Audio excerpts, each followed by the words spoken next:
So welcome to everybody who decided to participate in our webinar on challenges for constructing democratic plurality in Ukraine. This problem is evident since you can see our invited participants from Ukraine and their actual status. We have invited here Vasily Moravitsky, who is a political prisoner, imprisoned in his house for now. Ruslan Katsaba, who is former political prisoner and still pending case against him is not closed, although he was released from prison. We have Anatoly Shary, who is a political refugee, internationally acknowledged political refugee, and he will speak with us not from Ukraine, but from Barcelona. And we have Mikhail Pogrebinsky, who is in danger to become a legal prisoner on having accusation on criminal charge against him. So this is not normal to have political prisoners, political refugees, acknowledged, by the way, by Amnesty International, as in the case of Ruslan Katsaba and Vasily Moravitsky, and the state which constructs democratic society, democratic plurality. The state being a candidate to join European Union, and the European Union, I just want to remind you, has a charter on fundamental rights saying in Article 11 that everyone has the right to freedom of expression. This right shall include freedom to hold opinions and to receive and impart information and ideas without interference by public authority and regardless of frontiers. The freedom and pluralism of the media shall be respected. End of citation. So we see here contradictions, and I guess I may stop now just to give more time for the floor of our invited guests. But who has invited you, our dear guests, Ukrainian guests, 3 members of the European Parliament. I myself am Tatiana Zhdanoka, and I'm a member of Parliament from Latvia, being a member of Greens European Free Alliance Group. Helmut Scholz, long-standing MEP from Germany and from Die Linke, the left group in the European Parliament, and Miroslav Radachowski from Slovakia, who is non-attached. So I pass immediately the floor to Helmut Scholz and to Miroslav Radachowski to say welcome words from us as the host, and then we will hear our Ukrainian speakers. And we also have invited expert Ruslana Chelosheva, having also investigative journalist, having also the status of political refugee. So we have a nice company here. Helmut, floor is yours. Thank you, Tatiana, and welcome to all guests, also from my side. I want to thank Tatiana for the initiative, because I think it is very important that we are in the current situation where we again are witnessing dangerous confrontation in the east part of the Ukraine with the unsolved problems in the social and in particular in the social development of the Ukrainian state.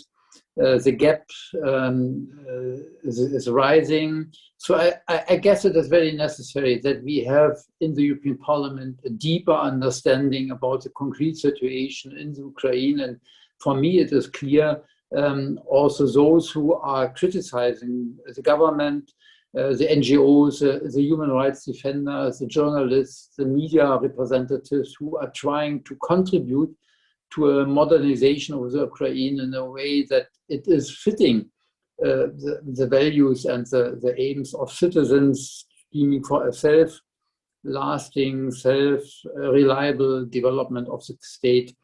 And so I will also not waste too much time. I personally have learned that there is a very, how to say it, questionable platform,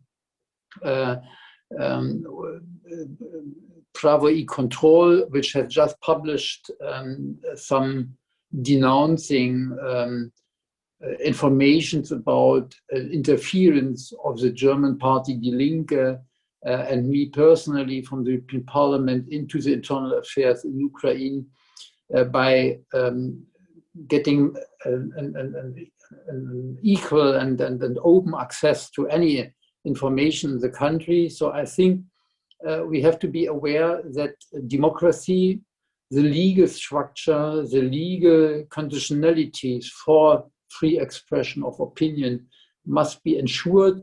And probably we have to contribute with such webinars like today to overcome a situation that that we have no a real democratic debate in the society. What is the best way for finding a perspective for the Ukrainian state to live in to give any citizens a chance for participating in getting a perspective for the country. So that would be my introductory. I will try to listen as much as possible to our webinar. Unfortunately, we have the Constitutional Affairs Committee later on at 1:30, so maybe I have to leave a little bit earlier, and I ask already for understanding for that. But again, welcome also from my side. Thank you.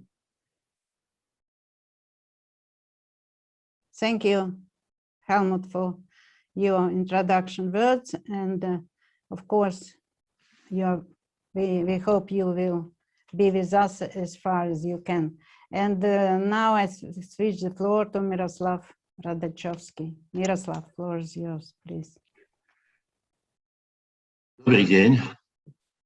Приветствую всех украинских, русских братьев, славян. I welcome all Ukrainian and Russian brothers, Slavic brothers, and also colleagues from other countries. And first of all, I would like to say that in principle, I'm against the media being banned, any media being banned, because this is the freedom of speech. And I want to say that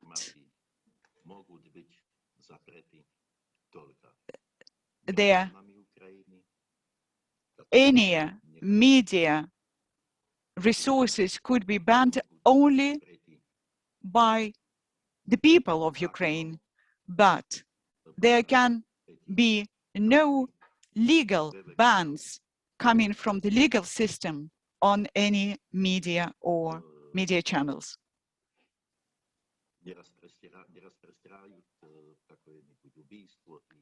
Of course, unless they spread information on murders or terrorism. And or they may not be closed just because somebody doesn't like their political experience or position, or the government is unhappy about it. I believe this is the freedom of speech, and the President Zelensky didn't act correctly about it. This is what I wanted to say.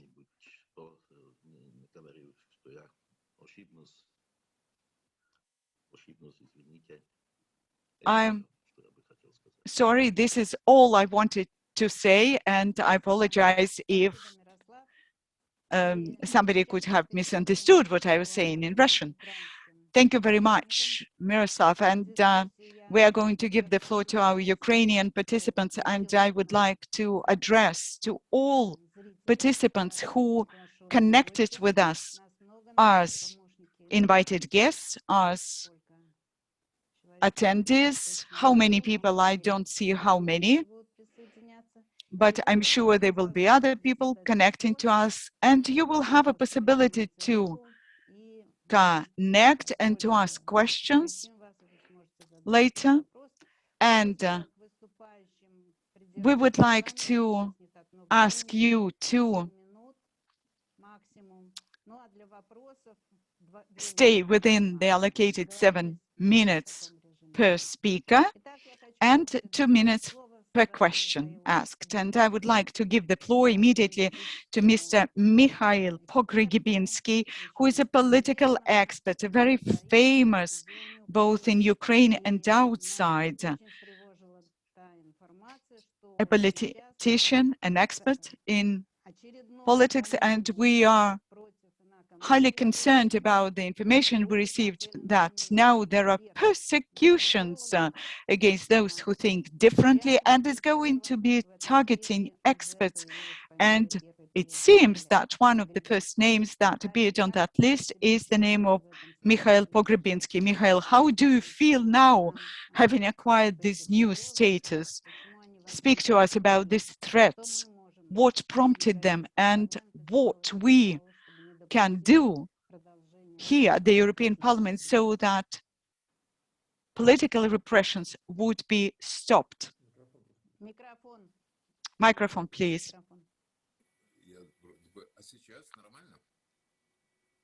Can you hear me? Yes, there is a noise.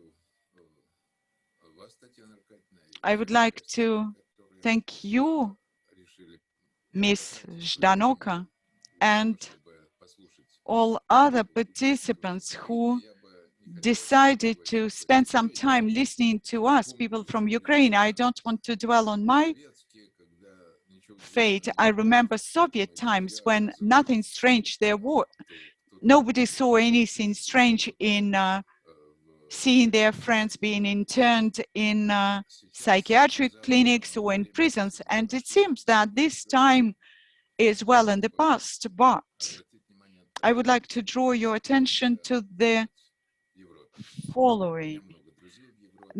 I have many friends in Europe. I communicate with them, and sometimes our opinions differ, but I think sometimes they are a bit confused, because it doesn't matter when they see that a country chooses their path towards the West and declines the idea of any Russian influence, that this becomes automatically a guarantee of democratic development. But in fact,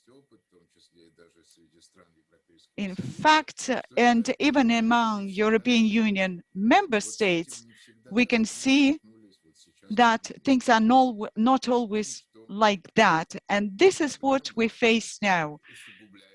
Problems are being sharpened by the crisis in the east of Ukraine that's become acute lately, and this creates tensions. And this crisis in the east has been a lasting one for in its 8th year, and there are no efforts seen to end it, but this gives the possibility to the Ukrainian authorities, and here I'm speaking both about the administration of the previous president, Poroshenko, and the new president, and we elected a new person who was far from politics, and we hoped that he would follow a different path, but it turned out that this person who doesn't have political experience, and he became a puppet in the hands of the people who are pushing him towards in the same direction as the previous presidential administration. And he even went further, and the administration of President Poroshenko did a lot to limit the freedom of speech, political activities, but such a cynical neglect of the constitution we haven't seen even under Poroshenko, because the judicial institutions are absolutely inactive. And he's been in power, Mr. Zelensky has been in power for 2 years, and his team came up with a new approach to taking decisions, but he has also the Council of National Defense, and it can only give advice, and the president's the president makes decision through his decrees, and most of them are unlawful because nothing allows to apply sanctions to citizens of Ukraine, but such sanctions have been adopted without any court decisions, without an investigation. Decisions are made, and legal and physical persons lose their property rights, and nowadays people do not have the same rights as before if they are under sanctions. I understand that the situation in the country is difficult, but all problematic issues are being attributed to the following. Yes, of course, we have problems, but we are withstanding the Russian aggression, and this justifies the fact that we do have problems. And this position is being supported by the European institutions as well, I must say. And I would like to say a couple of words about why it is important, because I'm speaking, addressing to the European Parliament members. It is important to give an example. There is an institute within the European Parliament whose purpose is to question any fakes or unjust information being spread. This institute is absolutely not objective. This is the European Institute, and there is no freedom of speech breaches. There are no problems for Russian speakers. Nobody is thinking about the Commission of Venice, who said that Ukraine is in breach of its own constitution and of a number of laws that had been ratified, for example, on the rights of minorities in Ukraine, the right to use their mother tongue. And I believe that journalists that will be speaking later, they will speak about the difficulties that journalists criticizing the authorities are facing nowadays. And the right to profession is being lost not just by journalists, but thousands of other people without any court decisions. And a number of Ukrainian media channels were shut down just because they criticized the presidents. Then authorities are using this label. They are pro-Russian, and that's it, should be closed. And I'm not just speaking about journalists. Here we can speak about other professions linked to the humanitarian sphere. If a teacher doesn't express his or her loyalty to the dominating ideology, sanctions could follow. For example, we have a professor who taught at a university, and she participated in Maidan. She was a member of the right sector, but as soon as she said that something is not quite right with the law on the use of languages, she became a target for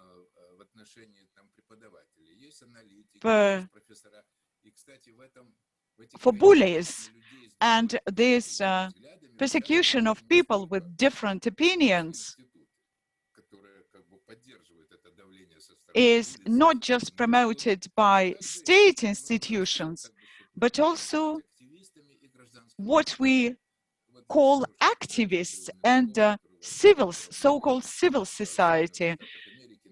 There is a good example of Mr. Makov, who normally lives and works in the United States, but as soon as he said something that the Ukrainian intellectual nationalists didn't like, at once they started getting signatures on the petition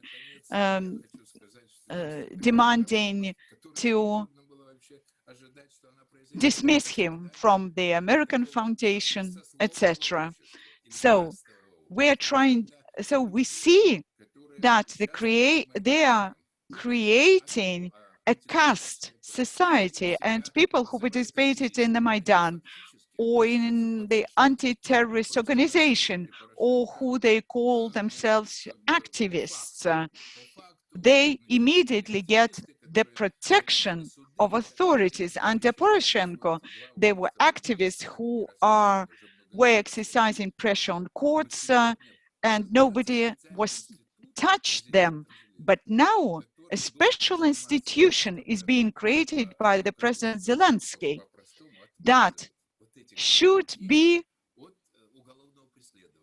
clearing the names of all these people from criminal persecutions, should simply be saving them from any criminal persecutions. So these people are placed above the law. The law cannot reach them, even when they speak about violent crimes. For example, now they are about to free a murderer. And this is what the Ukrainian state under this president is doing. And of course, some European institutions are playing a big role in that, and everybody is concerned about the possibility of a big war in the southeast of Ukraine. Now they're trying to organize some high-level meetings, and there are statements by some members of the European Parliament when they speak critically about closing media channel. But as soon as they start speaking about relationship with Russia, the issues pertaining to the peace with capital P, they come to the conclusion immediately that Russia is wrong, Donbass is wrong, Ukraine is right. And this makes the Ukrainian authorities believe that they're being supported by Europe, by the United States, and the only way to deal with their opponents is to apply sanctions, and there are criminal, and this could lead to a big war. And I live here, and I believe that the war, this is what should be avoided at any cost. And in that sense, my fate is important, the fates of thousands of people who might become victims of that war. And if European leaders, European institutions, if they were more careful with the expression of their position and their stance on the Donbass crisis, it could have been solved a long time ago. So it seems I succeeded not to overstay my welcome and do it within 7 minutes. Thank you very much, Mikhail, and thank you very much. And of course, the participants can ask questions addressed to Mikhail Pogrebinsky and to other speakers. You can raise hand within the platform and you can write questions to our guests. And I would like to give the floor to Anatoly Shary, who is objectively the most popular blogger with a number of followers over a million. I don't know, even more than 2 million followers. And Anatoly, even during the Yanukovych times, got a political refugee status, and till now, when was that? 2013, 2012, he's lived outside his country, and nevertheless, he's still very popular. He is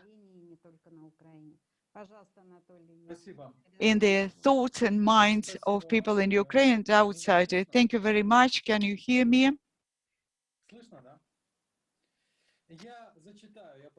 I will read my speech. I just drafted something I am Anatoly Shary, and as of 2012, I am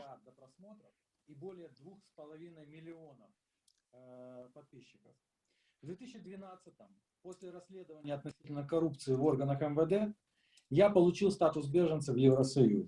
Но, к I сожалению, received a refugee status in the European Union, but when the power changed in Ukraine, the corruption did not disappear, but neo-Nazi problem reappeared. And the result was the dismissal of the Council of Ukraine.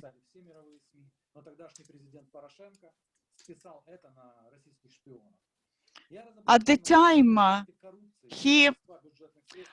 it's practically impossible to translate. He's reading the text interpreters do not have, and he's reading it extremely fast. Извините, Анатолий, можно чуть-чуть помедленнее читать? Переводчицы за вами не успевают.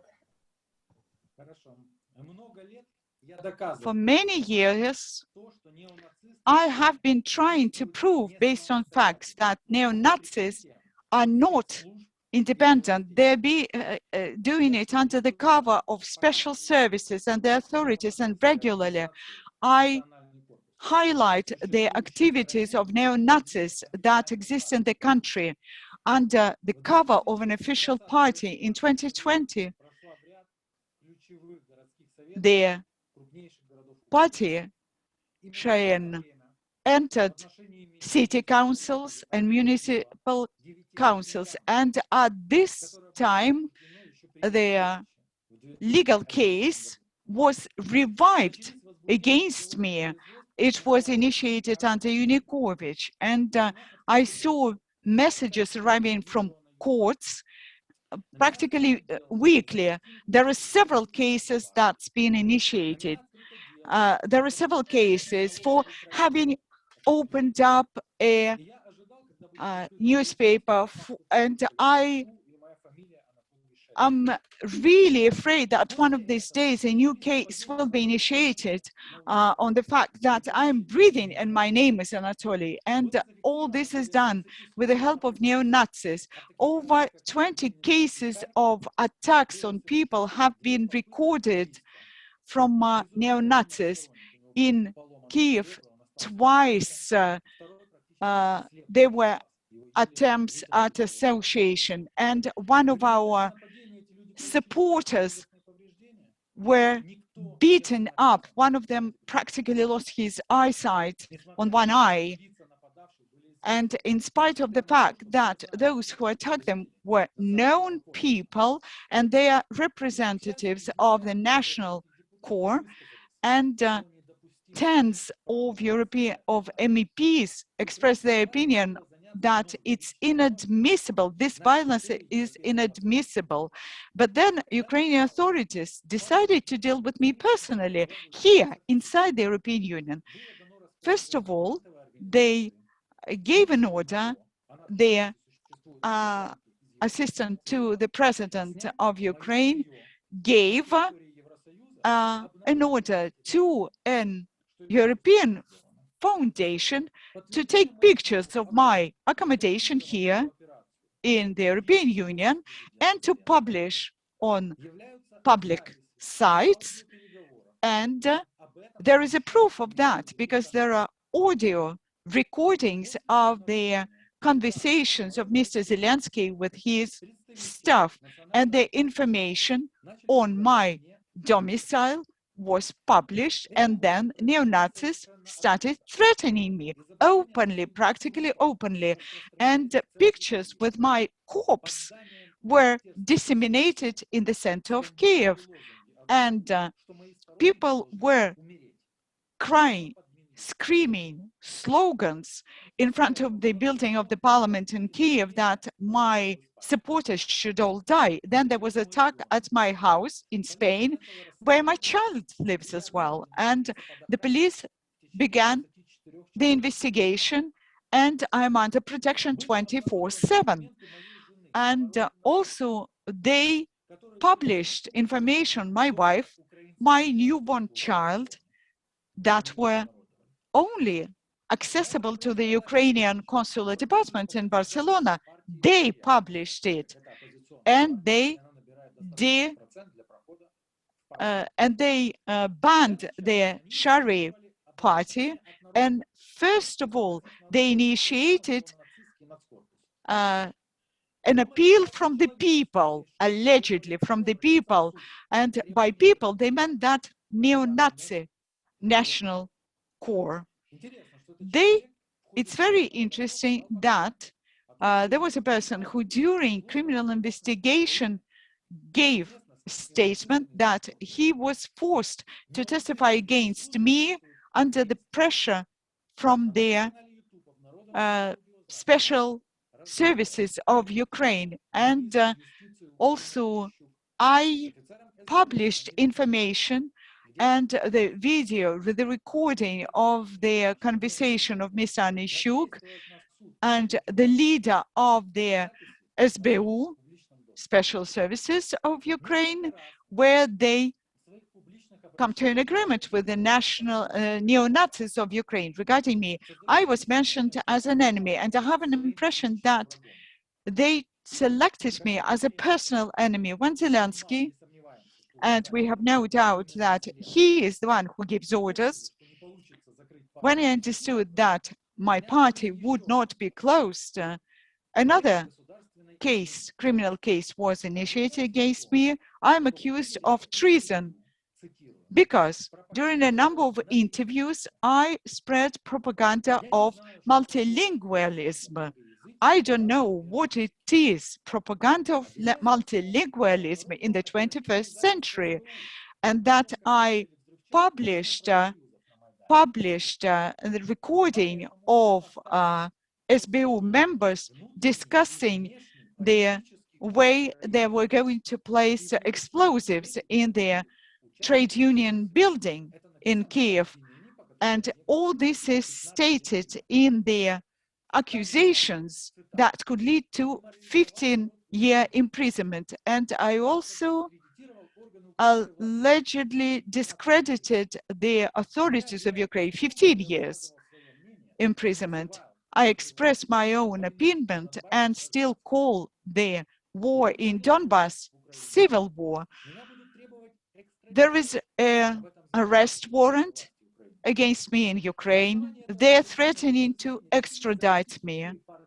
And they also decided to ban the Shari party. It seems that this is absurd because it's impossible to ban a party based on statements, main words spoken by a private person. But the Minister of Justice personally said that the party should be banned, closed, because Mr. Shari did not conduct the propaganda, the agitation incorrectly. Actually, 5 years before the party itself was created. But all these documents, all documents countering those words were sent to international organization. Unfortunately, the reaction from them could have been more severe, but we see that in the center of Ukraine, there is a dictatorship using neo-Nazis to fight its political opponents. And I would like the European Parliament to say their firm word about it. And today we received an official reply from the Amnesty Information Central Office in Britain, where Amnesty International replied that they do not have time to deal with my case. Thank you very much, Anatoly. Very interesting information. And the 3 MEPs heard you, and we will discuss our next steps after this webinar. And I would like to give the floor to 2 journalists whose fate has been important to us, and I hope we helped them. At least both are out of prison, but they used to be in prison, and at first we will give the floor to Mr. Vasily Muravitsky, who is under house arrest, and then to Ruslan Kotsaba. Vasily, the floor is yours. Can you hear me now? Yeah. Hello, Ms. Ždanoka. I greet you once again. Thank you for paying attention to my face. And of course, the opinion of European Parliament influenced my prisoners, and I was freed in spite of the decisions made previously. The Korolyovsky court took into consideration the letter by the European Parliament, and now I was placed under house arrest, and the prosecutor's office was acting illegally.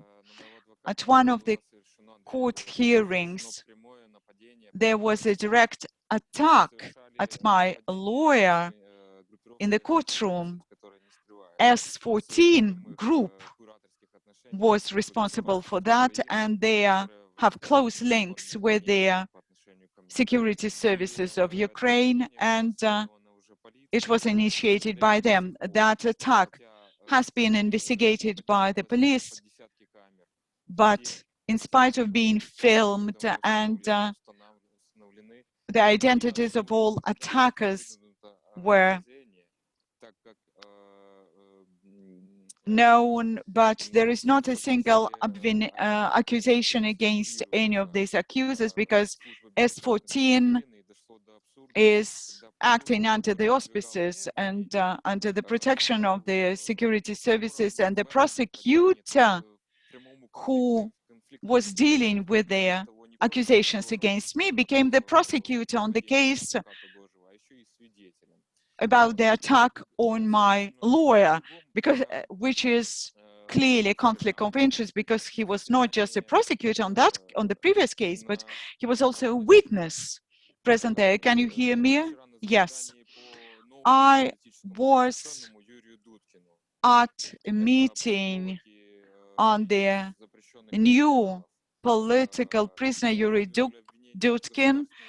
He was accused of treason, and I was an interpreter there because the prosecutors refused to understand Russian, and as a philologist and as a journalist, I was translated from Russian to Ukrainian, although of course it's clear that they know Russian, but they simply wanted to protract the procedure. Now Yuri Dutkin is incarcerated.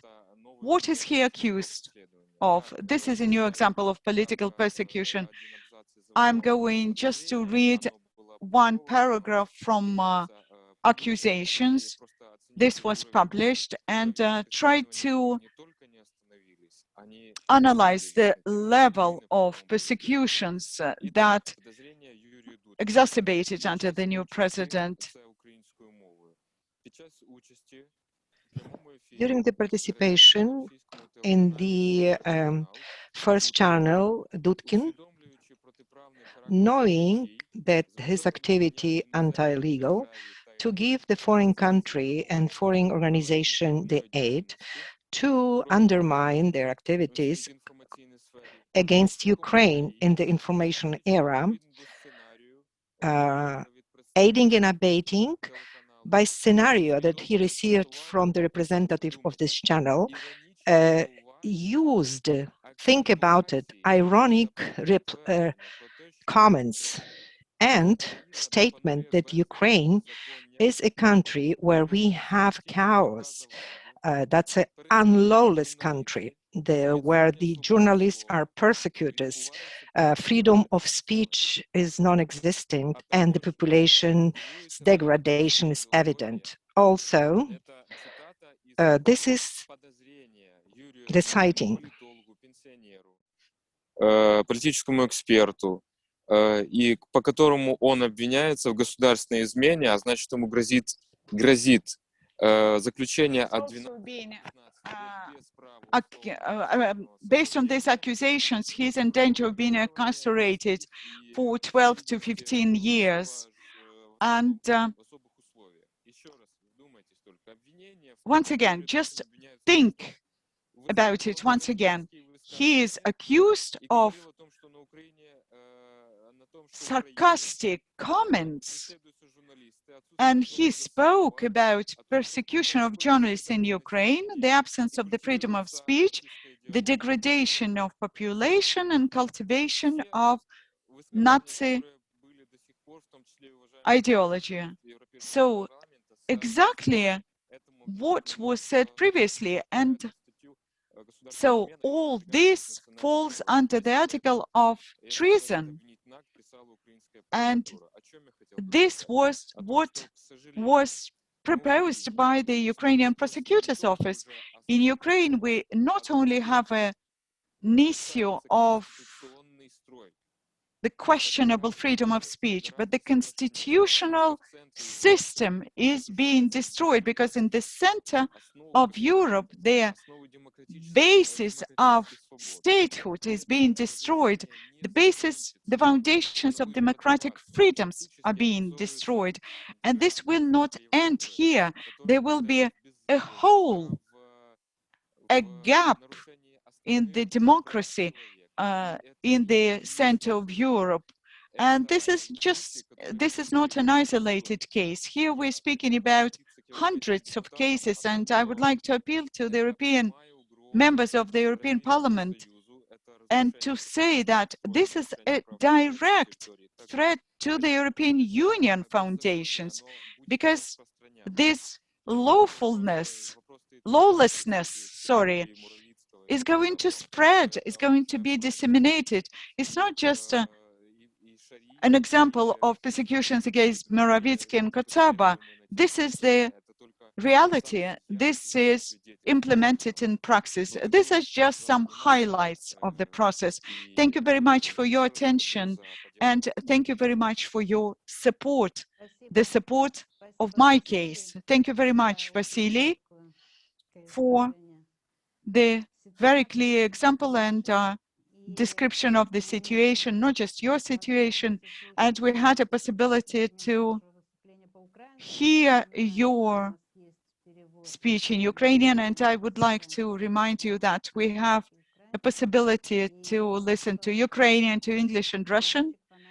And I hope that the translation from Ukrainian into English will be required, also translation from Ukrainian into English. Ruslan, the floor is yours. Thank you very much, Ms. Tatiana, for this invitation.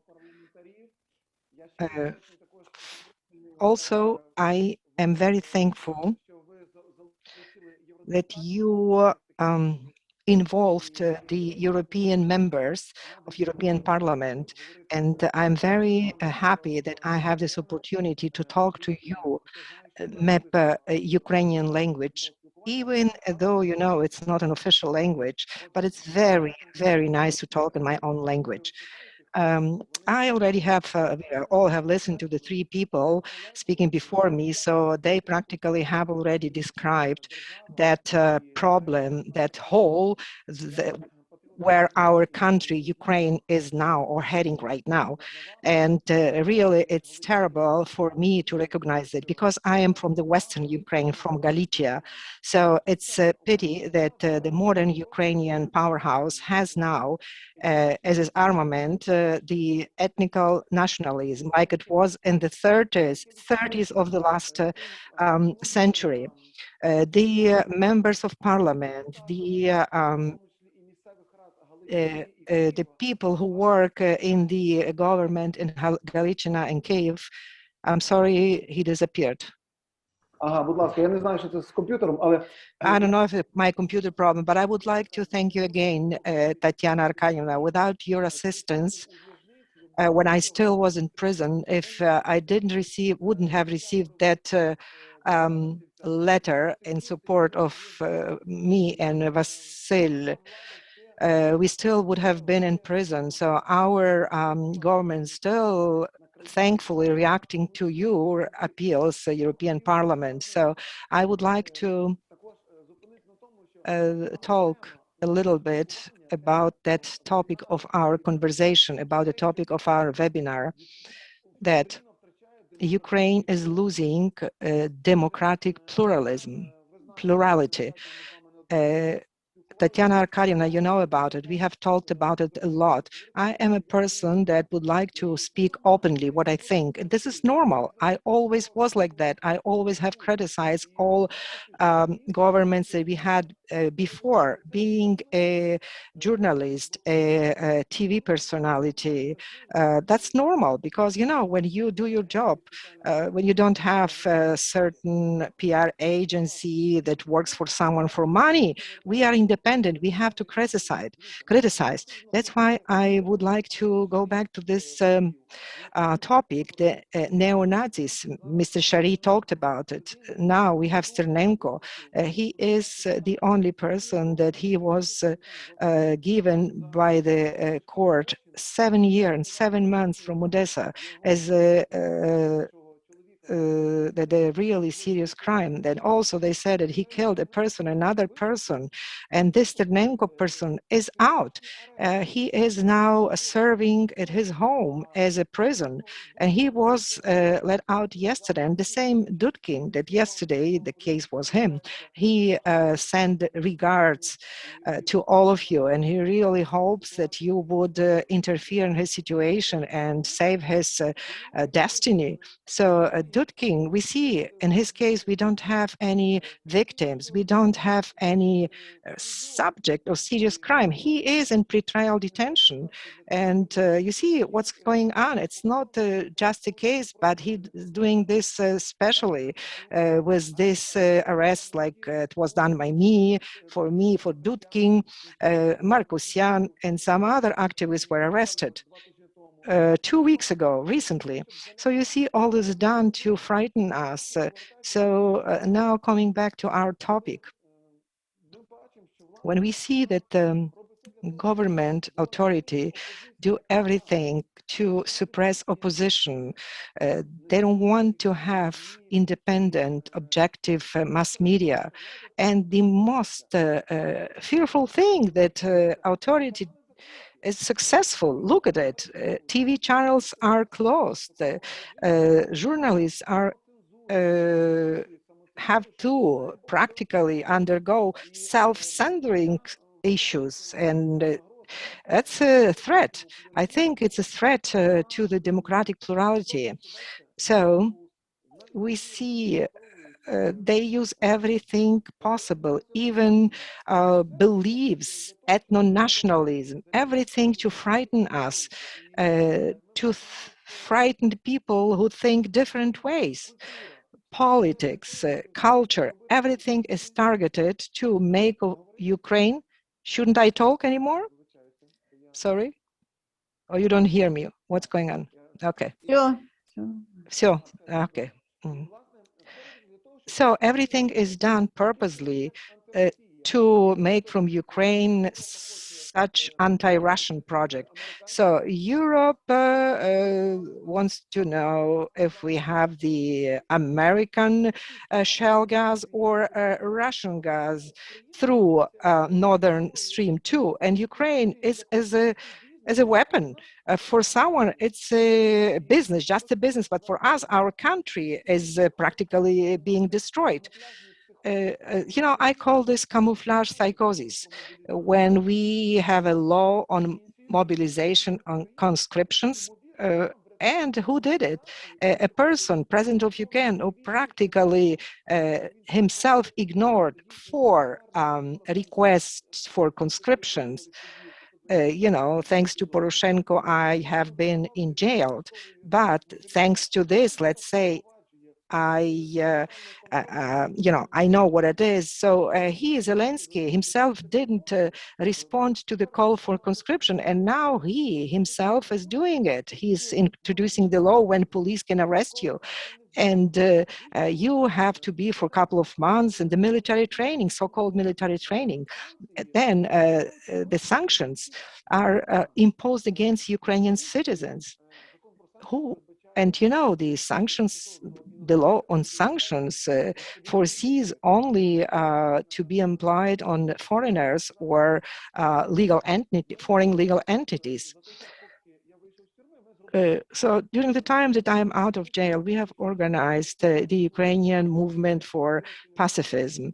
Yuri Sinstenko, I am the head of this movement, and he is the secretary. We have sent dozens or hundreds requests to our deputies, to the heads of factions, to the highest level, to the Ministry of Defense.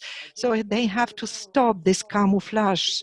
And before us, we have heard from the MEP from Slovakia. So he knows the analogy. 100 years ago, beginning of the last century, all this military build-up xenophobia led to the real war, to the first World War I. Many people just disappeared, many thousands of people were killed, and we talk here about the civilization itself. So I would like you to pay attention to you as a members of European parliaments. You know, maybe you were not in the army itself, but let's say if we put, you know, the ammunition, so it doesn't matter who really will pull the trigger, someone who is under the influence of drugs or someone who gave the order. But now we are on the threshold of the World War III. It could start here in Ukraine,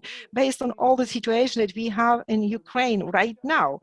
When the politicians are trying to negotiating whose gas will be in Europe, and we, the population, could suffer in reality. So please, I apply to you, I call to you, Ukrainian administration does not react to national laws, constitution, but they do listen to our Western friends, American politicians. So we shouldn't be pro-American, pro-European, pro-Russian. We have to have pro-Ukrainian power. So please, you need to intervene, because if we have really the people trying to flee Ukraine, from Ukraine, we have third world too. So then who will suffer? Europe will suffer the most. Thank you. I'm so sorry I was too long. Спасибо, спасибо, Руслан. Спасибо за ваше эмоциональное выступление. Мы все Thank you very его... much, Ruslan, for your very emotional speech presentation. We know that you were reporting on the situation both sides of the separation line, and you're a pacifist, and for this you were persecuted because you appealed to everybody not to support the conscription. And Oksana Chelisheva, I would like to give her the floor now. She is the person who was involved in the events in Ukraine. She herself is a journalist who writes in Russian. She is a political refugee in Finland. She lives in Finland, and she is a great expert on the human rights issues. And she is in touch with advocacy missions, and she is a human rights defender herself. And she really took close to heart the latest tragedy in Donbass, not far from Donetsk, when a 5-year-old boy was killed, about 5 years old, and Vladimir Dmitriev. And this is a tragedy, and I believe that our webinar can also be devoted to the memory of this child, and we express our condolences to all those who knew that family, who knows that family, who had to say goodbye to a little child. Oksana, the floor is yours. Thank you very much. Tatiana Arkadyevna, and thank you to all those who gathered here today. I'm a journalist. I'm a member of the Union of Journalists of Finland. For many years, I have worked in Chechnya. And when in 2008, I had to move to Finland, I simply couldn't go back to Russia. The way I feel about that truth, the compliance with the human rights that I expressed when I was covering Chechen affairs, I applied to what's happening in the east of Ukraine. I believe this is a horrible problem for the human rights defenders, for our movement. And Anatoly Shary just confirmed it when he said that Amnesty International cannot find time to deal with his case. And as far as this boy in Donbass, who was 4.5 years old, I tried to find a reaction of international organizations to that death. Human Rights Watch spoke about the death of Vladimir Dmitriev and demands to stop military actions and to protect civil population, civilians. And I support that, of course, but I would like to speak about one more aspect of this tragedy. I'm a journalist and I don't read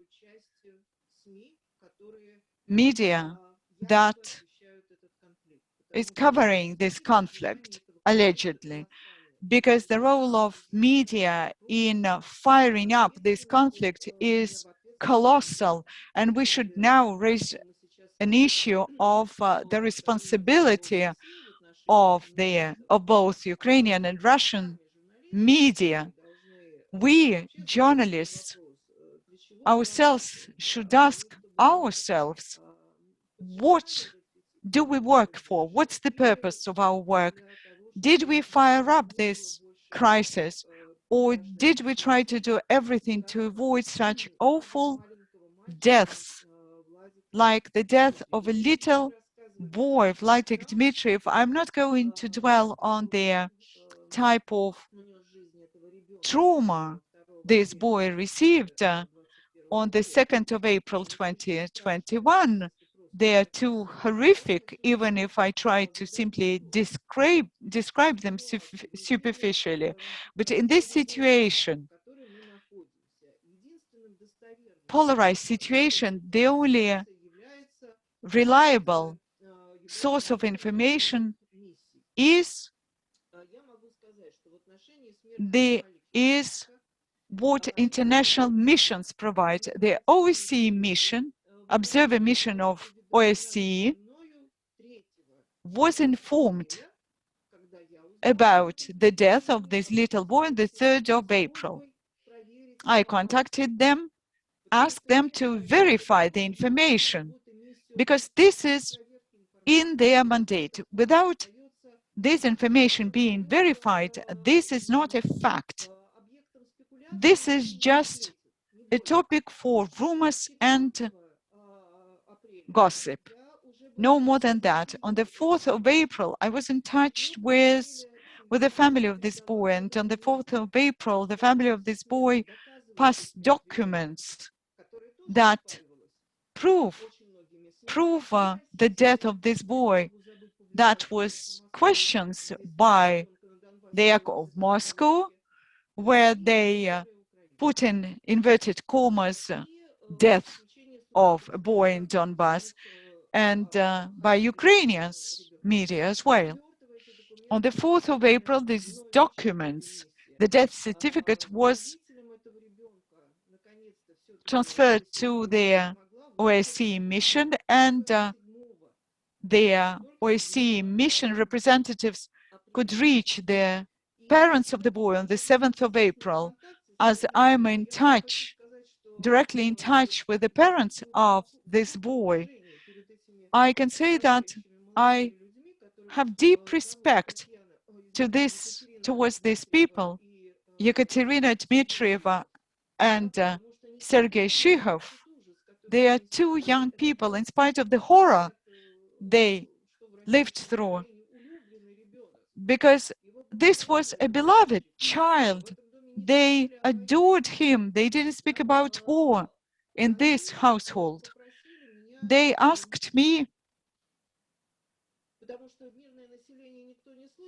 because as nobody listens or hears the civic population, therefore I'm going to use this situation to give the floor to the voice to Ekaterina Dmitrieva, who is a teacher in the kindergarten. And when she lost her child, her only thought was to do all she could to prevent deaths of other children. And Ekaterina Dmitrieva sent me this letter. They killed my son. They took away this meaning of my life, but they don't understand pain. Their children are at home and happy, and I just live with the faith that the guilty ones will be punished. And when, for a minute, I think that all of this could be frozen, somewhere hanging there in the air, and other children could die, my blood starts boiling. Our children didn't initiate this war. It's not their fault. They want to live. And if after the death of my child, nothing will change, and there will remain a probability of the deaths of other children, they should raise their asses, sorry for this, but they should get up and start thinking of other children. I can't see much. I have a difficulty seeing anything. I can barely see the letters. My son was very lively. It was a miracle, and we were bringing him up surrounded by love. We wanted him to be tactful with people. And Oksana, could you please do all you can? Your Oksana are my last hope, and as such a long time was needed to beg the observer mission to meet the parents, to look at the site of events. I would like to mention another case. On the 9th of April in Gorlovka, a young woman was killed, Miroslava Vorontsova, her name is. In the case of Miroslava Vorontsova, from the 9th of April till the report issued by the OSCE mission in Ukraine, which was published on the 20th of April, 11 days, we were exchanging messages and begging them to go to that site and to check, verify that information. As a journalist, I would like to repeat, once again, I don't read. I practically read none of the media covering this conflict because they don't present facts. They present their interpretation in the least, or in the worst case, they simply lie about the conflict. That's why I would like to address to the MEPs to contact representatives of their observer mission, OSCE observer mission in Ukraine, to avoid situations when a child blown into pieces and a young woman assassinated there would not require such a long time to investigate. And in both cases of Miroslava Vorontsova and Vladimir Dmitriev, the mission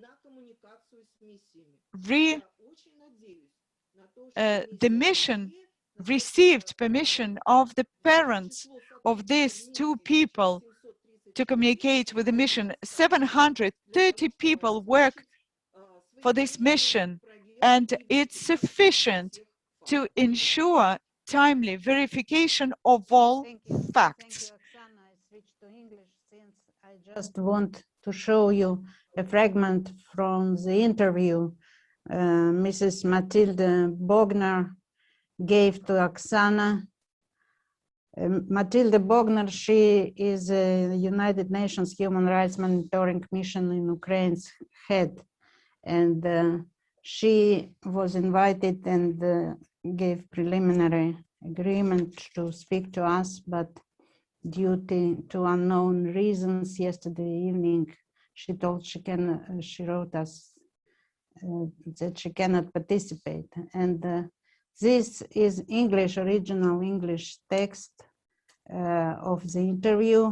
You see that Oksana is just reminding the names of Kotsaba, Muravitsky, Pavel Volkov as politically sacrifices of politically motivated cases against them.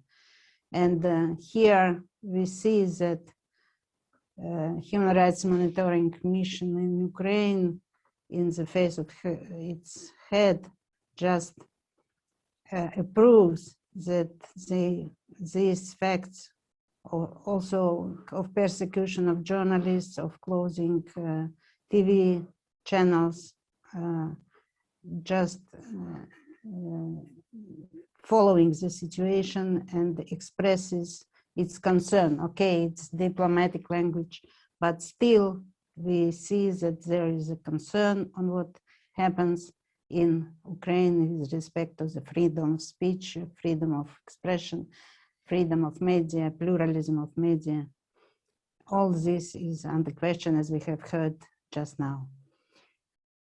So, yeah, I just would like to switch to my office manager of my office and of our webinar, Zhanna Karelina. She will explain us which questions we have already received. And as far as I understand, the first question is just from Miroslav Radachevsky, yes, to Anatoly Shary. It was written like this. Please, Zhanna, can you moderate Miroslav this question and answer session? Miroslav will ask the question himself. I will give you a word now, Miroslav. Then I have few written questions and two persons who asked for a word. I will give it in order as you asked it, all of them. Miroslav, please. I have three questions. First of all, them is for Mr. Shary.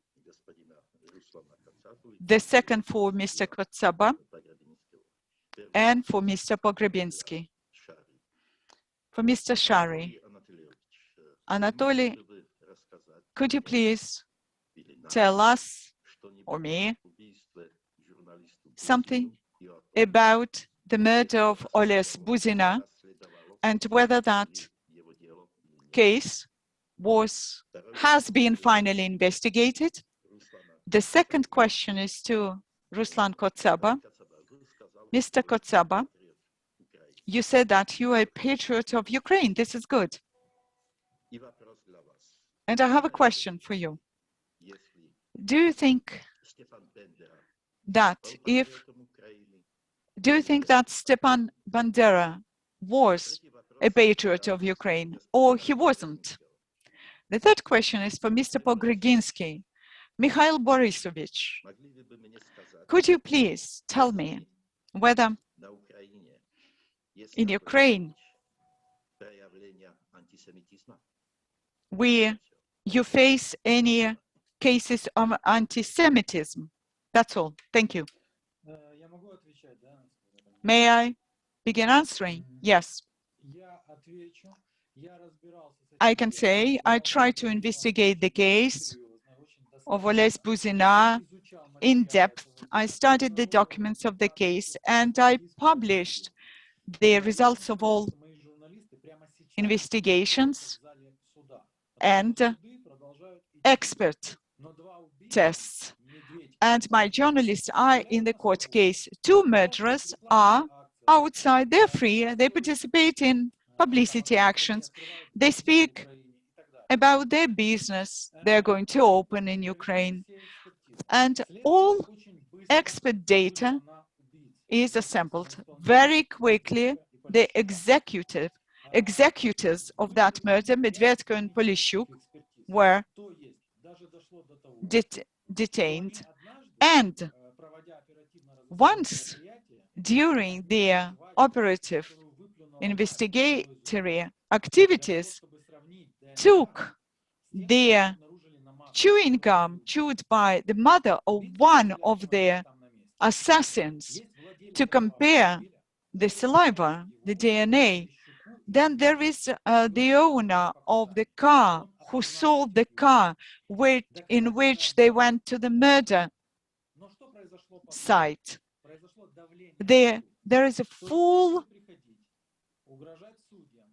set of data available, of proofs available. Then what started? There were threats against the courts, against the judges. The lawyers of the accused also threatened the judges inside the courtroom. Then there was a person who was brought to the courtroom who said, no, they could not be murderers, because at that point in time, they were elsewhere with members of the right sector. The judges, threatened and frightened, said, okay, it's dismissed. Now they restarted the process of verification of DNA, and they began saying that DNA by chance corresponded to the DNA found at the murder site, and they received an indulgence for this murder. There is no progress in this case. Inside the courtroom, they are laughing at the mother of Oles Buzina, and I don't believe that they will be imprisoned under this presidential administration. A witness who was there at that place where Buzina was killed identified them. One is a very tall guy, another one is a short guy, and I believe that this will not be vindicated. Thank you very much for your reply, because murder of a journalist is very important. It's very important for all of us. Then I would like to reply to a question. As for the personality of Bandera and his influence on the politics of his days, I can confirm that when there was no Ukraine in the west of Ukraine, this was Poland, Rzeczpospolita Polska.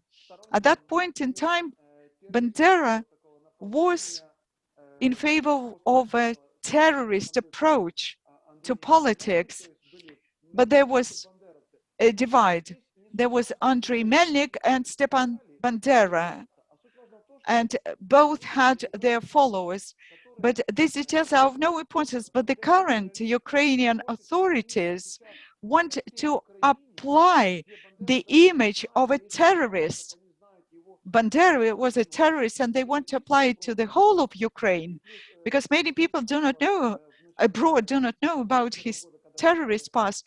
And as of the beginning of 1941, he started collaborating with the Nazis, and we understand that after the attack of Germany on the Soviet Union, what he did, and he glorified Adolf Hitler. We understand that the current authorities who lift the image of Bandera, a radical terrorist, and who is in favor of an integral nationalism, not political nationalism, but integral nationalism. This could harm Ukraine currently.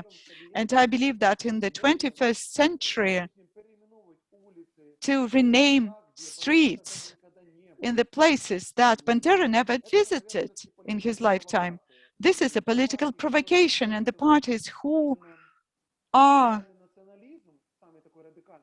who are preaching the ultra-radical nationalism, they should be ousted, but they are being elected in the Kiev City Council. And this is the capital of Ukraine. And I believe this could create a very serious problem for the future, because history has been made a tool for colliding Ukrainians with Ukrainians. Now, I would like to say a couple of words, whether there are expressions of anti-Semitism. I believe that there are no countries without any expressions of anti-Semitism, apart from Israel, probably. And I can't say that we have many attacks on Jews, or there is a targeted persecution of Jews in Ukraine. There is a huge number of Jews are members of their current administration. You know that the president of Ukraine is a Jew ethnically, and from the moment of when the ideological mainstream of Ukraine became the integral Ukrainian nationalism, obviously this had to bring about strengthening of, this could lead to the strengthening of anti-Semitism and social networks, because it is glorifying people who are responsible for thousands of Jewish victims, not just Jewish, but Jewish as well. And we have many such examples. And of course, monuments to them are being erected. In Kiev, for example, we have a memorial plaque to one of such people on the opera theater. And all this has become an element of not of a mass persecution, but it's an element of a standard approach, which is not being punished.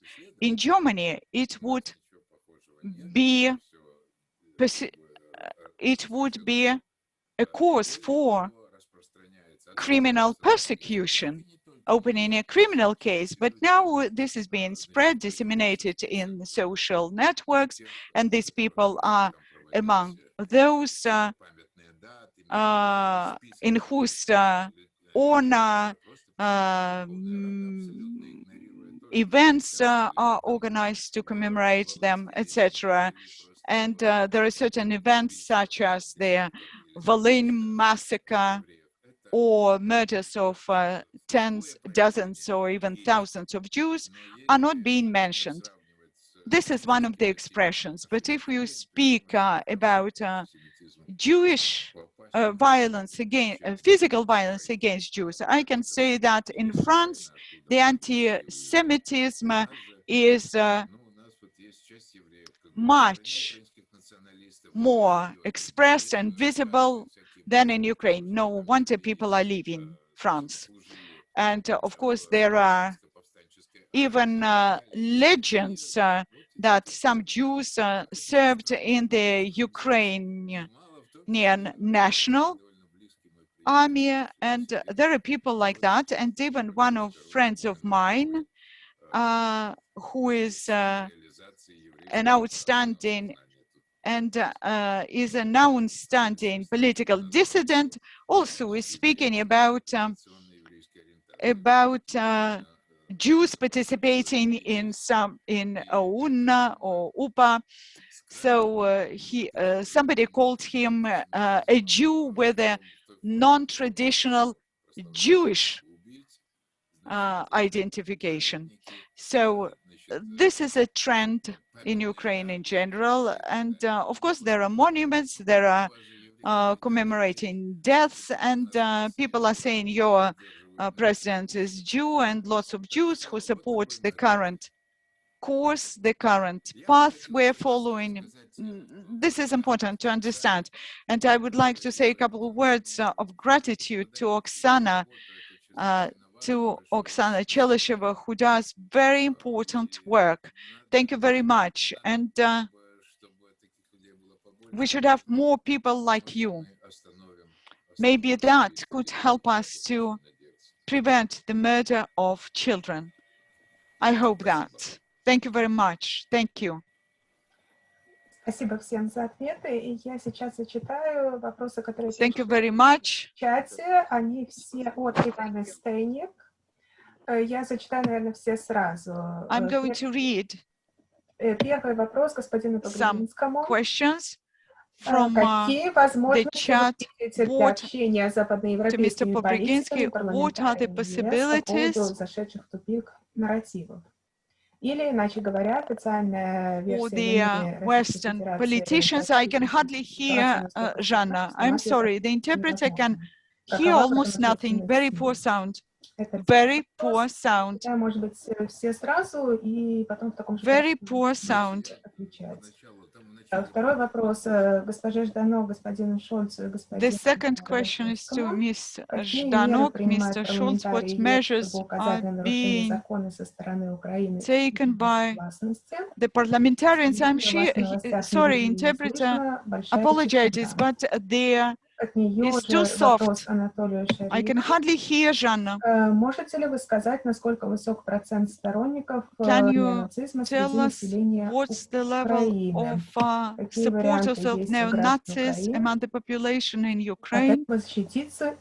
And what possibilities are in Ukraine for Ukrainians to defend themselves against that? So who should start?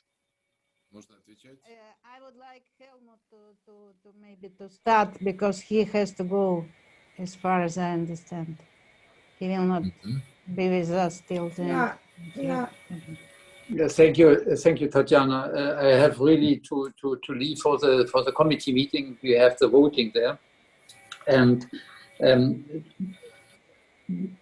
what can be done by us? How we are reacting with this? I mean, what we are doing today is contributing to transparency about what is happening there. So I hope that also this webinar has a certain, how to say it, response by other members or in the public in the European Union. Secondly, I'm a member of the International Trade Committee as well, so I'm engaged in particular with the socio-economic relationship between the European Union and Ukraine concerning the partnership agreement, the free trade chapter in it, or pillar in this agreement, in the association agreement. And of course, we are challenged all the time with the question how far the trade and sustainable chapters within the in that agreement is mirroring a bettering or a worsening of the questions of the legal systems, of the rule of law, etc. And frankly, we are discussing in the European Parliament concerning the situation in Hungary or Poland just now very heavily concerning the establishment and the defending the rule of law against attempts to undermine the achievement by the constitutional legislation in these countries. And that is not only limited to the countries I just mentioned. That is, of course, also true for all the other member states of the European Union, that they are not developing a double standard within their own national frames as member states of the European Union, and vice versa, third countries like the Ukraine. And what we can do and what we have to do in the European Parliament, in the different committees, in the different topics we are dealing, including, for example, to observe how the implementation of the trade and sustainable development chapters in these agreements are really implemented according to the written obligations. And for example, I have personally realized 2 projects where we had published studies which we had committed in Ukraine, profit shifting Ukraine's export of agricultural commodities or profit shifting in Ukraine's iron ore exports, where we have documented that there is a violation of the obligations, that the money which is foreseen for the taxpayers in Ukraine, that the big oligarchic structures has used these monies for their own private interest, violating the social reality in Ukraine. And I hope that you have followed this also. So, I mean, what we can do is to increase the exchange of information, of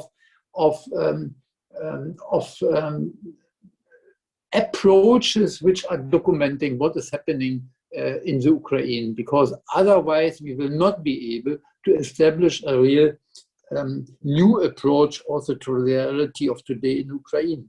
And of course, we have always to speak about the elephant in the room. So the question is how the different political forces are relating to the ongoing conflict, and what are the concrete proposals towards the powers, being in the Russian Federation, being Ukraine, being in the European Union, being in the United States, to overcome this conflict, because the conflict is ongoing and gives always a reason, as Oksana had, from my impression, documented very well. The first victim in any conflict is a truth. And the media are playing a big role in influencing the position of a lot of citizens in addressing or not addressing. And if, as I said also in the chat, that there is always, he is lying, he is not telling the truth.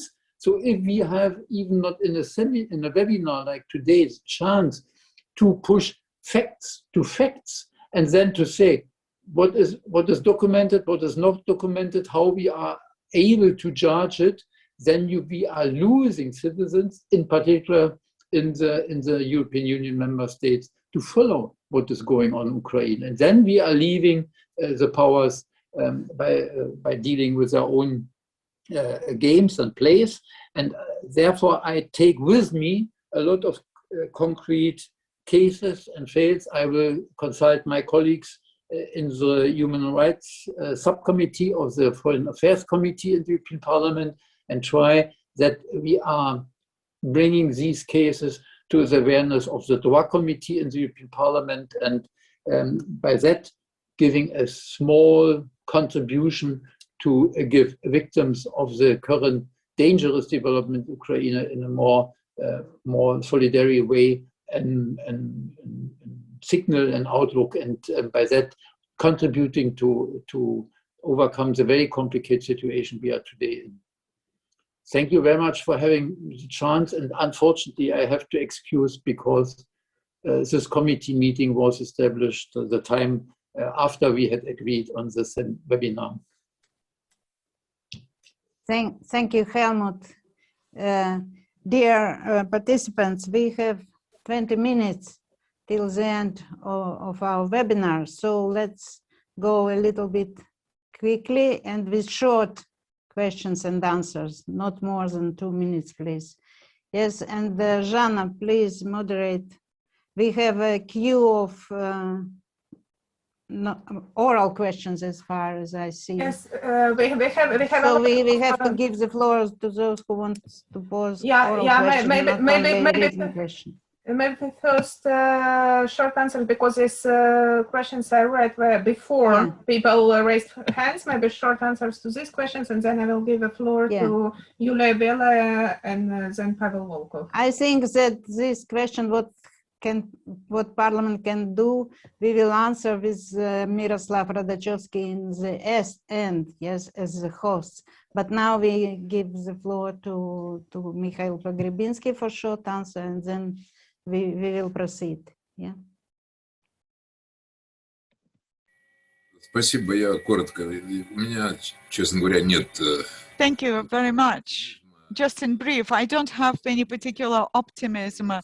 Public opinion is formed by mainstream media that have certain owners, and they are on the anti-Russian positions, and any issues pertaining to Ukraine obviously will be linked to the Russian-Ukrainian relations and including Donbass. And this is proved by my experience of communicating with my West European colleagues. So maybe what you are telling us is the truth, but it's pro-Russian truth, so we are not going to participate in that. This is what we hear. Therefore, I am not extremely optimistic about what the European Parliament can do, and I know how the voting takes place, and sometimes the voting is extremely unjust, historically as well. So some people, individuals, enthusiasts of the truth, learn about it. They can visit Donbass, they can visit Ukraine, I don't know. We don't have particular practice in Europe when one could come to a conference, especially during the COVID days and pandemic, that we could come to participate in a conference and have an open exchange of opinions and И Анатолий, proofs. короткий вопрос про And Anatoly, сторонников short меня нацизма в question. Ukraine. Thank you very much. I'm going to try and be brief. A very convenient for Ukrainian authorities narrative. They're promoting it actively in the Western and European media. They say that Nazi followers are few. Nobody is voting for them. And the neo-Nazi national core obtain 0.3% votes. But this is the history of Ukraine, that less than 1% of the population have special knowledge, special skills, weapons, and they are killing and threatening the rest of the population. So the law on collaborators was developed with the help of neo-Nazis. The head of neo-Nazi organization, Beletsky, and two deputies of the parliament together developed it. So we're not speaking about the quantity, but about the quality. They have weapons, they have protection provided by authorities, and they can affect their actions and words can affect a huge number of people. And what you're doing, what different MEPs are doing, is of great importance. You can't even imagine how much this can influence the situation. Great. Thanks to all of you. Спасибо большое. Сейчас Thank you very much. короткий вопрос от вас. Short question Потом я передам слово Павлу Волкову тоже для короткого вопроса. from you, and then Pavel Volkov.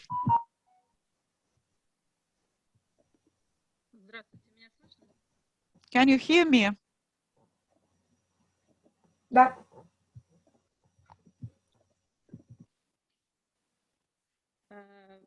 Вас приветствует город. I greet you from Luhansk, and I would like to ask the following question. Thank you very much. Oksana, thank you very much, because you voiced our problem.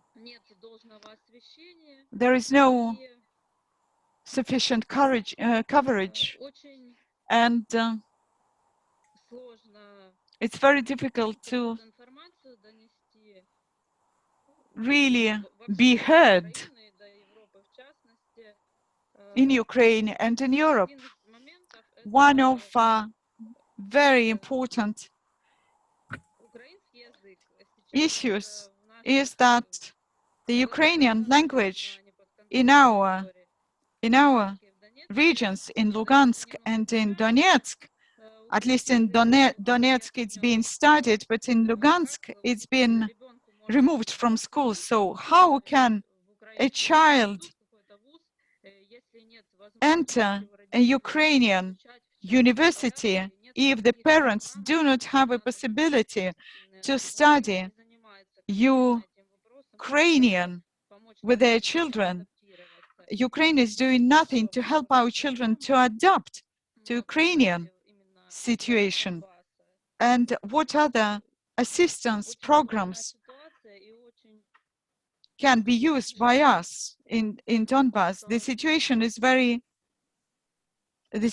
grave. Can you hear me? Please, please, finish your question. We can hear you well. We lost you now. Can you hear me? Yes, please. And how can we help, we assist MEPs, and how can they help us to investigate murders of children, of young women last year, and also when explosions happen, because civil population is suffering. The guilty ones are never found. Nobody is punished. Some people blame one side, the other side is being blamed by somebody else. And we, ordinary people, would like somebody to be declared responsible for that. Pavel, we don't have much time. We have Да, добрый день, Татьяна 13 Аркадьевна. minutes. Слышно? Could you please ask your question? We know Pavel well. He's one of the journalists Да, against я whom благодарю за возможность задать accusations were вопросы. Я очень initiated. рад, Thank you very что вы much. так I'm grateful небезразлично for the относитесь к нашей possibility to ask ситуации. a Буду question. краток. I'm very Вот grateful for сегодняшние that. спикеры You are перечислили not огромное indifferent to количество us. проблем, с которыми мы Speakers продолжаем today сталкиваться. И это не mentioned все, a конечно, long list проблемы. of О них можно problematic говорить очень issues we're долго. facing. We Вопрос can в speak том, for a long что time about that. But the здесь, в question is, Украине, вот в here том in числе и люди, Ukraine, которые выступали, они the занимаются people так или who иначе борьбой gave presentations с are той бедой, которая нас fighting постигла. Есть against какие-то даже this определенные успехи, problem спорадические, that covered там, us. здесь, но And как бы нет there are системной some работы. Из-за того, lightnings что of success here or нет there, единой but there is организации, no которая systemic могла work бы in that защищать area. There is не no только людей, даже которые вот organization, попали a за single решетку, да, по organization политическим who обвинениям, а could просто be dealing with тех, that. чьи права нарушаются, Not права на just использование the people родного who are языка, imprisoned, but whose право rights are на, being вот, например, infringed, не идти в like армию, не убивать who may людей на not use востоке their Украины, mother да, таких tongue, же граждан those who Украины, как мы refuse сами, и to be другие. conscripted Возможно ли поставить вопрос, to который fight вот in уже the east of назрел и Ukraine? перезрел, Could о the какой-то question европейской be инициативе по asked созданию здесь вот под based on эгидой a европейской European правозащитной организации, initiative которая могла бы and under системно the заниматься этими auspices of вопросами? Это a такой, я понимаю, вопрос надолго, но European теоретически как возможная human rights инициатива. Вот что-то в этом роде. defending organization about this? Thank you, Pavel. Jana, somebody else, some more questions? More Давайте мы, questions? значит, у меня есть письменные We have вопросы от мистера questions Юрия in Шележенко. writing Он from же и Yuri поднял Shelizenko, руку, и, наверное, он их может and задать, he raised his hand, and he could ask он может их it задать in сам, person. я не буду их тогда Then I'm not зачитывать. going to И read this Наталья question. Лебедева. И я тогда And Natalia Lebedeva. в таком же порядке я и дам слово. So please.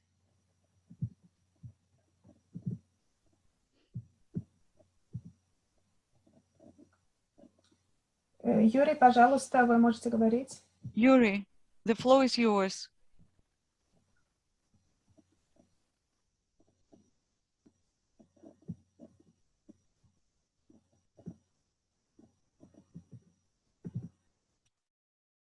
Юрий?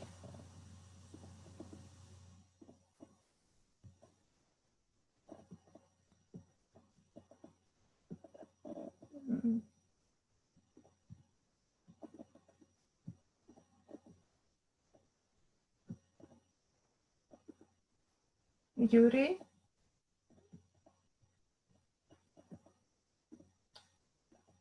Да, к сожалению, мы не слышим вас. Юрий, я ваши вопросы тогда зачитаю, вы их написали письменно. И даю слово сейчас, последняя поднятая рука, это Наталья Лебедева.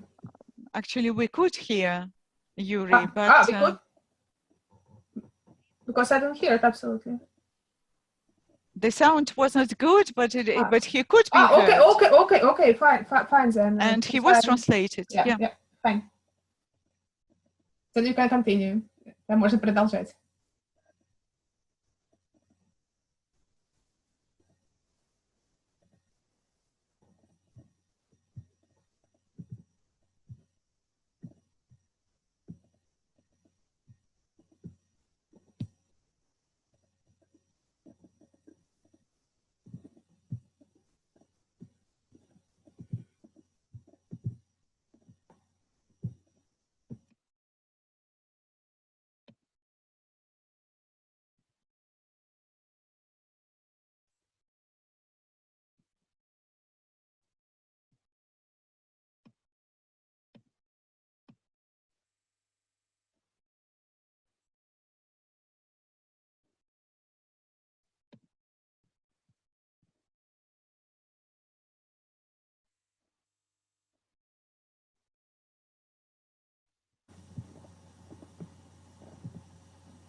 Давайте еще один вопрос у нас есть, да, Жанна?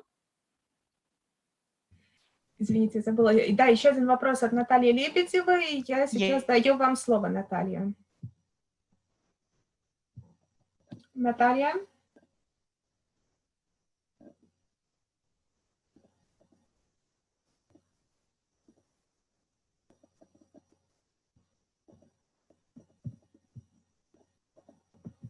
Horrific facts, and I'm astonished how European Union may pay no attention to that.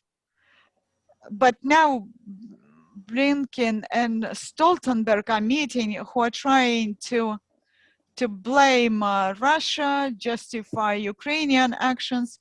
And could we send the documents provided at this seminar to the meeting between Stoltenberg and Klimkin, because they're trying to plot, but here we hear about really horrific facts.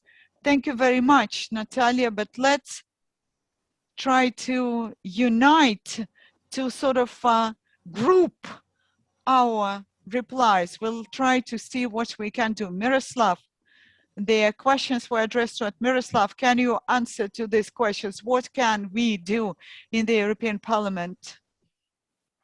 Yes. What can I say? There was a question about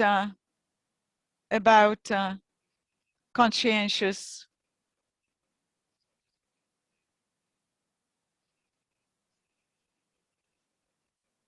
service, and I'm thinking what could be replied to Mr. Shilyazhenko's question. No, I can tell you that together with Mr. Zhdanoko, we could ask this question, send it to the European Commission and wait for their reply and then decide what can be done. Because I believe that the European Union, regarding the this question, people can decline the offer to be conscripted, and it can only be an offer. And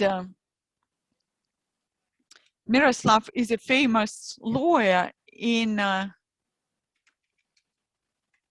Slovakia, and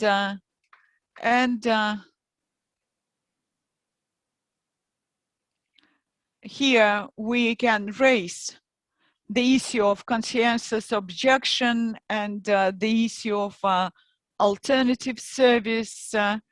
И, конечно,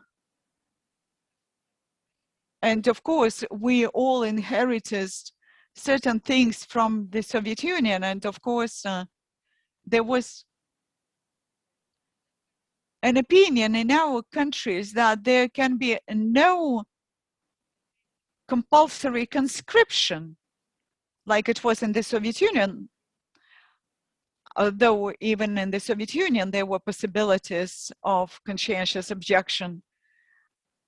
But now we should make a move in that respect. And both Miroslav and I and Mr. Stolz should deal with this, and we should get in touch with your office, Yuri. It's situated in Brussels, and we should study what we could do about it. No, my principle is just do what you can and then bear the consequences. And what we can do is to bear responsibility for this pain. We could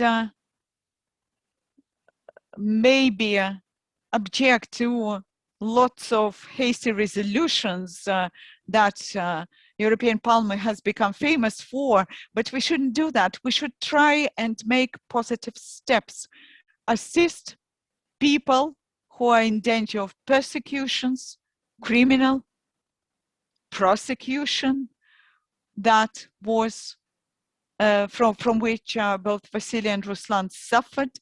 Will continue working in that field.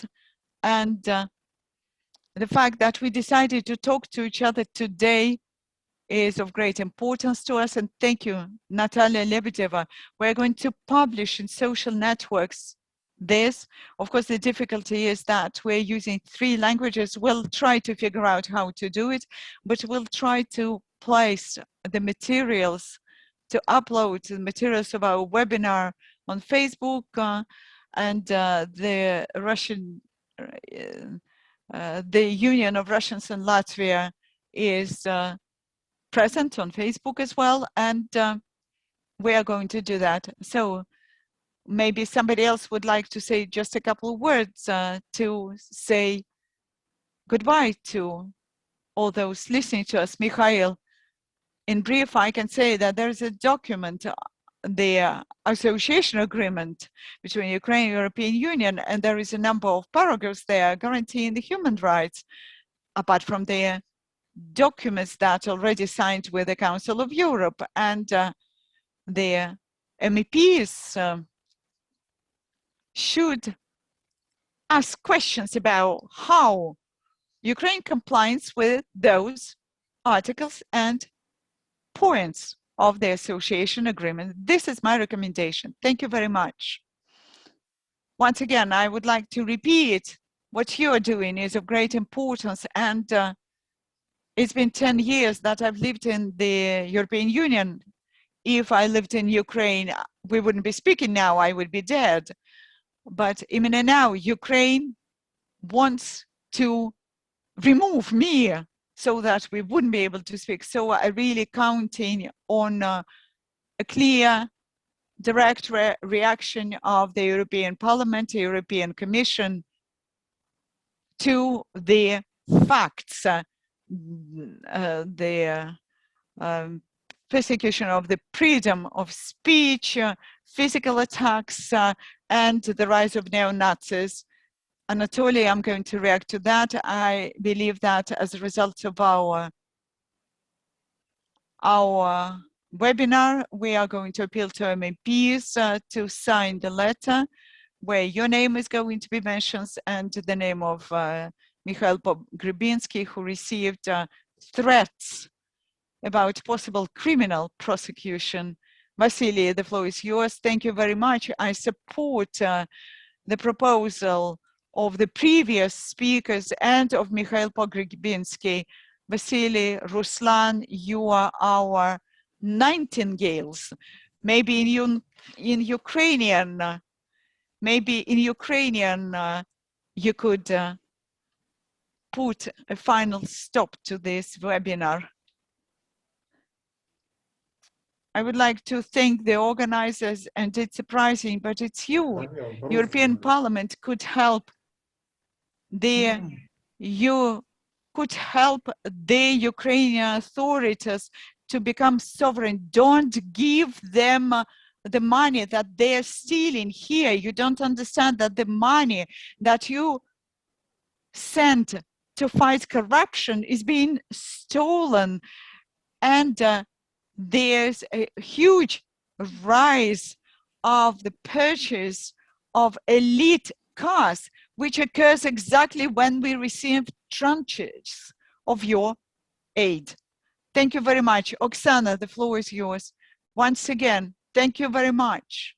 Thanks to all of you. And all the same, I would like to remind you about the deaths of civilians and how they are suffering on both sides of the contact line that has become the dividing lines, especially taking into account the pandemic and their closed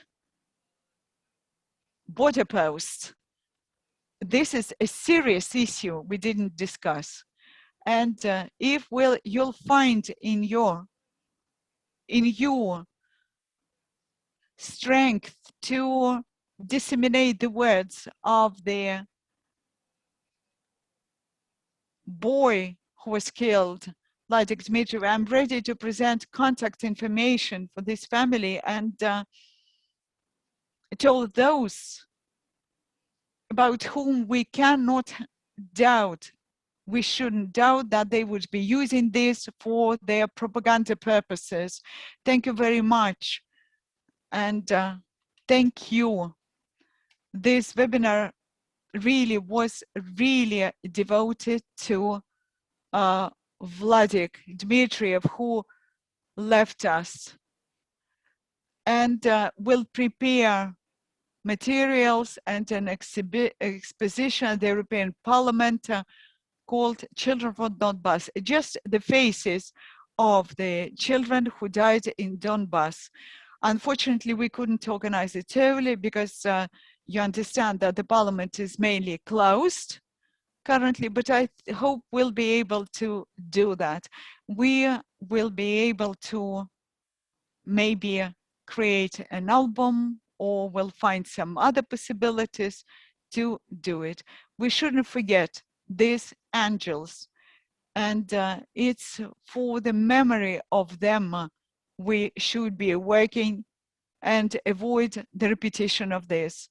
For the sake of our children and grandchildren in Ukraine, at European Union, everywhere on the European continent. Because our planet is not that big. Thank you very much. All the best to you. Thank you for your participation. Thank you. And thanks, of course, to our interpreters. With you, it was much nicer.